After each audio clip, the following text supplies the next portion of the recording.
Dictation 100 शब्द प्रति minute start होगा 5 सेकंड बाद।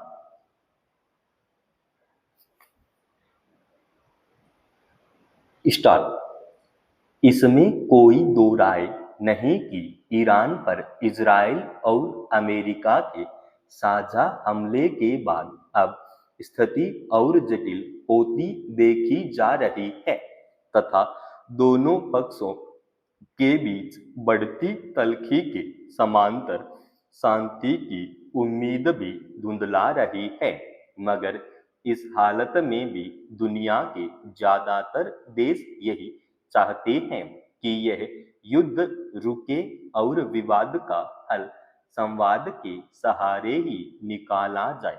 विडंबना यह है कि ईरान में परमाणु हथियारों का सवाल अमेरिका के लिए बड़ा है, लेकिन वह इस मसले पर बातचीत के जरिए हल निकालने में कोई रुचि नहीं दिखा रहा।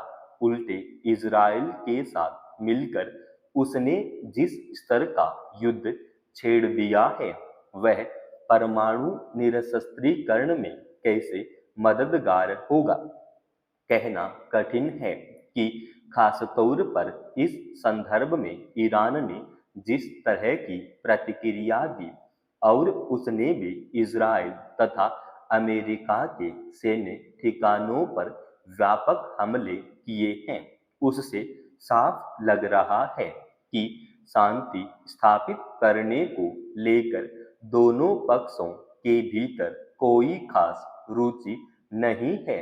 इसी वजह से दुनिया भर में इस बात को लेकर गहरी चिंता जाहिर की जा रही है कि कहीं युद्ध का दायरा फैल न जाए। ऐसे में भारत ने जिस तरह सभी पक्षों से संयम बरतने, तनाव को कम करने के लिए संवाद और कूटनीति का रास्ता अपनाने का आग्रह किया है, वह वक्त का तकाजा है। हालांकि भारत पारंपरिक रूप से शांति का पक्षधर रहा है और समस्या चाहे कितनी जटिल हो, उसका समाधान संवाद और कूटनीतिक पहल के जरिए ही निकालने का हामी है।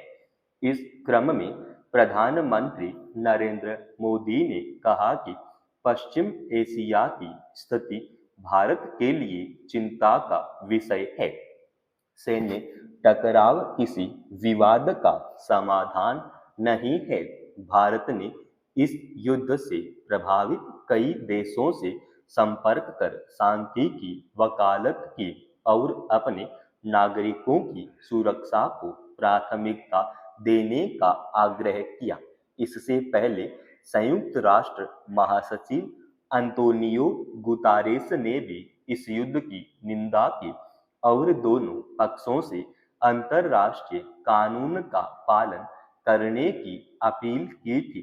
अफसोस की बात है कि सभी तकाजों की अनदेखी कर युद्ध में शामिल देश व्यापक जनसंहार के हथियारों से हमला करते हुए इतना ध्यान रखना भी जरूरी नहीं समझते कि उन्होंने किसी स्कूल पर भी बम गिराया जहां पढ़ने वाले कई मासूमों की जान चली गई। सवाल है कि वह कौन सी समस्या है जिसका हल विनाश के हथियारों के जरिए निकलने की उम्मीद की जाती है।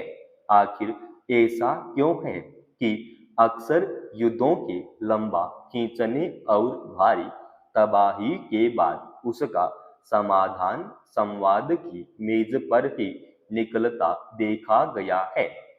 ज्यादातर युद्धों के मामले में यही सच है।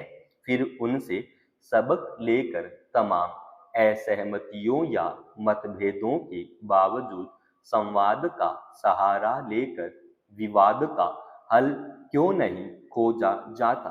अमेरिका के राष्ट्रपति डोनाल्ड ट्रंप का आरोप रहा है कि ईरान परमाणु हथियार बना रहा है, मगर इस संबंध में जिनेवा में हुई बातचीत को आगे बढ़ाने और हल निकालने के बजाय युद्ध को ही आखिरी उपाय क्यों मान लिया गया, खास तौर पर तब जब ईरान का रुख नरम पड़ रहा था और ऐसे संकेत भी सामने आए थे कि कोई समझौता होने की संभावना है।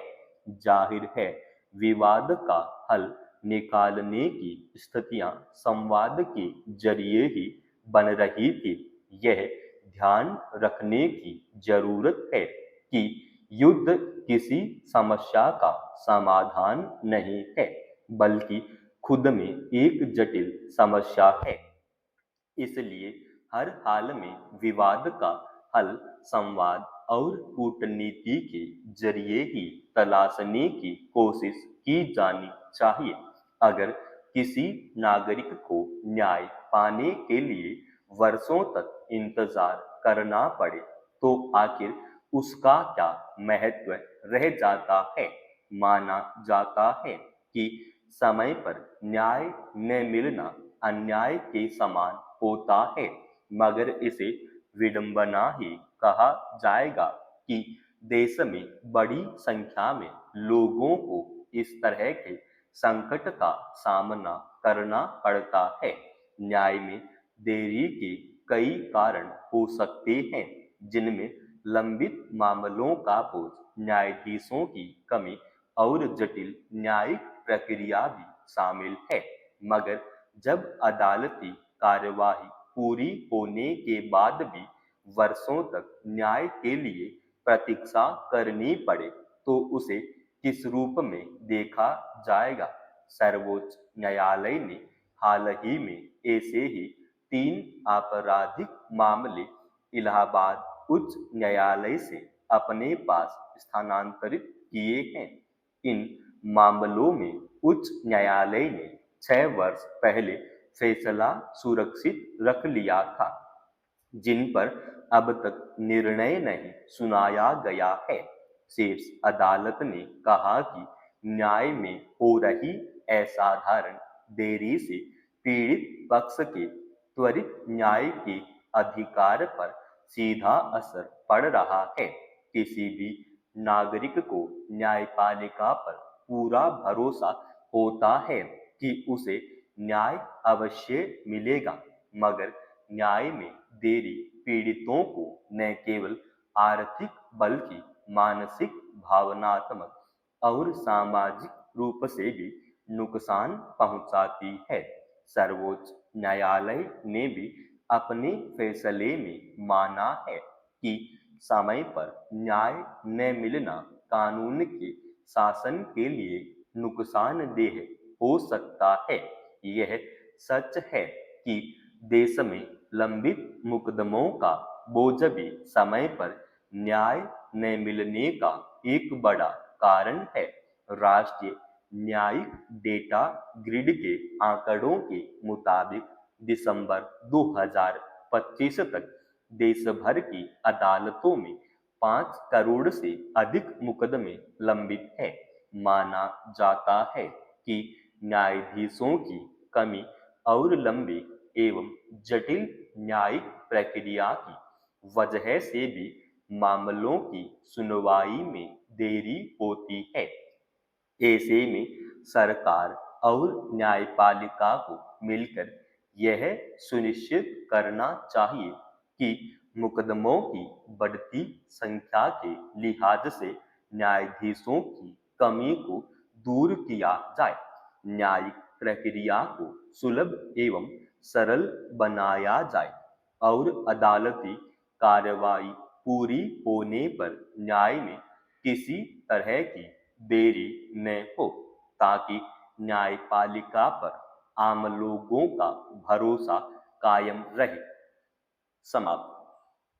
दोस्तों, रोजाना ऐसे ही एडवांस डिक्टेशन के लिए चैनल को आप अभी सब्सक्राइब कीजिएगा और आज के इस डिक्टेशन का पीडीएफ फाइल हमने हमारे Telegram channel study with H पर डाल दिया है, जिसका लिंक इसी वीडियो के डिस्क्रिप्शन में डाल रखा है।